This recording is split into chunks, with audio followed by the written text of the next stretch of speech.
And first at 5, breaking news on this record, day 42 of the government shutdown. Members of the House are making their way to Washington, D.C. at this hour ahead of tomorrow's vote to reopen the government. But despite a deal being close, air travel is still in chaos. More than 1,200 flights canceled at U.S. airports today and nearly 2,000 delayed.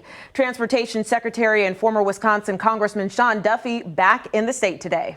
He met with air traffic controllers in Mosinee, just outside of Wausau. There, Duffy told 12 News political director Matt Smith delays will linger even if the government reopens. Are we on time? Transportation Secretary Sean Duffy flying commercial today, leaving the central Wisconsin airport en route to O'Hare, meeting with air traffic controllers, and now overseeing and defending a nationwide 6% reduction in flights, prompting widespread cancellations and delays. For anyone to say that we did too much, they're sorely mistaken. Even if we see the government reopen this week, could we see delays for Thanksgiving travel?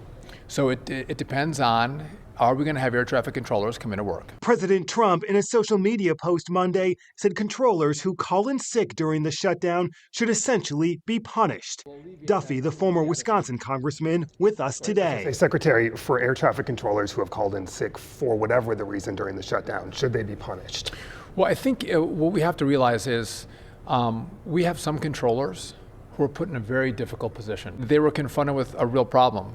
Do I not feed my family, or do I try to find another pathway to put food on the table? And that was very real.